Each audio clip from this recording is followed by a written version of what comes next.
You probably think you are going to figure out getting old, that when the time comes, you'll have a plan, or at least a graceful way to handle the transition. But you won't.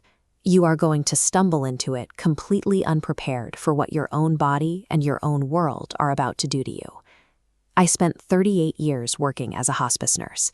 I watched people die, and I have held more hands at the end than most people shake in a lifetime. And absolutely nothing I witnessed in all those decades prepared me for what it actually feels like to be on this side of the bed. The first shock is that your body literally shrinks. The cartilage between your vertebrae wears away, and your spine compresses. I used to be 5'6". Now I'm barely 5'4". I've lost 2.5 inches of myself. And when you physically shrink, your presence in the world shrinks with it. You take up less space, you weigh less.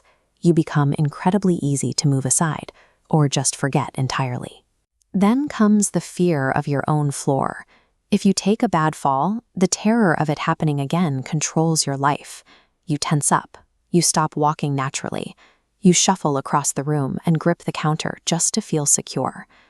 Ironically, that exact physical tension makes you far more likely to experience the exact fall you are terrified of. Your body no longer answers to you in the way it once did. You transition from being the pillar people leaned on to becoming the fragile object that might blow away if the wind catches you. And as your body retreats, so does your place in public. You stop being an active participant in the spaces around you and start becoming part of the scenery. People walk around you on the sidewalk without even thinking about it.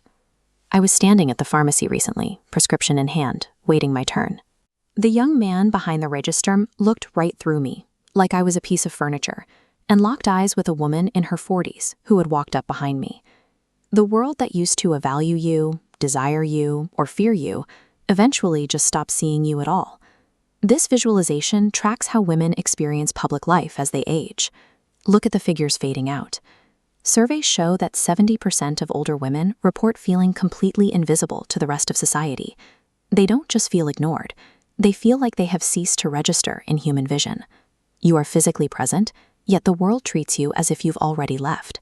You exist in a state of public exile, trapped in the background of a society that no longer registers your face as something worth noticing. When you retreat from that public invisibility back into your own home, you are met with a creeping, undeniable emptiness in rooms that used to be chaotic and loud with family. You start outliving everyone you ever loved. My husband of 56 years, my brother, my best friend since nursing school, the neighbor I had coffee with every Tuesday, they are all gone. You run out of people who can say, "Remember when we did this?" You become the last surviving witness to your own history. The silence at 3 a.m. has a physical weight. It is the realization that no one is left in the house to hear your voice, and reaching across the bed in the dark only to find cold, empty sheets where another person used to be. Then comes the psychological shift with your own kids. You spend your life as the strong one. You change their diapers, pay for their weddings, and know exactly what to do in a crisis. Now they look at you with this worried, watchful expression. They whisper about you in the other room. You transition from being the caregiver to being a problem they are actively trying to solve, and that creates a relentless, suffocating guilt. Nearly half of aging parents say they walk around terrified of ruining their children's lives. Every time a daughter drives 45 minutes to bring groceries, you think about the gas money. Every time a son takes time off work to drive to a doctor's appointment, you think about the promotion he might lose. To survive old age is to carry an impossible dual weight. You are forced to mourn the complete loss of your own generation while simultaneously feeling like a heavy anchor dragging down the next one. But interpersonal loss is nothing compared to the terror of your own mind playing tricks on you. Last week, I stood on my front porch with my mouth open, staring at a neighbor I've known for 12 years, completely unable to remember her name. When you are younger, a memory slip is just a momentary glitch. At 85, every forgotten word feels like an existential threat. I held the hands of my closest friends as they disappeared into dementia. So when I walk into a room and forget why I went in there, I freeze. I wonder if this is the beginning of the end, if my mind is finally packing up and leaving me behind.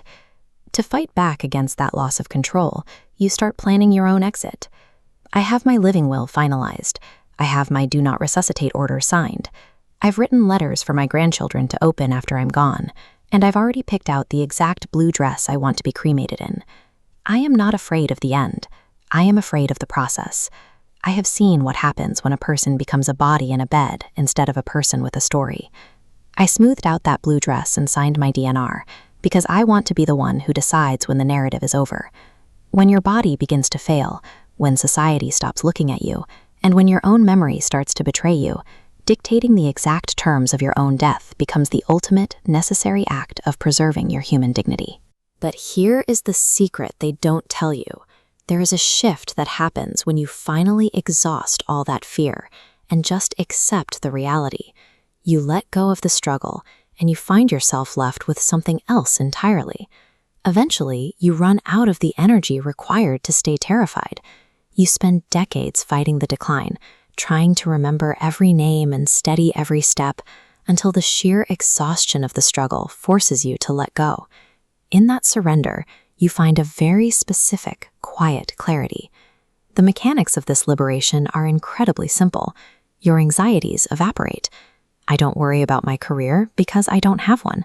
I don't obsess over public opinion because society isn't watching me anyway. I don't stress over mistakes I might make in the future because there simply isn't that much future left to ruin. After a lifetime spent rushing around, solving problems, and taking care of everyone else, you finally stop. You wake up and you actually watch the birds at the feeder. You actually taste your morning coffee instead of just drinking it for fuel. You exist entirely in the present moment. If you are young and watching this, pick up the phone and call your mother or your grandmother. Do not do it because you feel guilty. Do it for entirely selfish reasons, because someday you are going to desperately wish you had more memories of what their voices sounded like. And if you are older, sitting there right now and nodding along because you know exactly what this feels like, hear this. You are not invisible. Stripped of all the societal noise and physical expectations, your quiet existence is deeply understood. We see each other, and that has to count for something.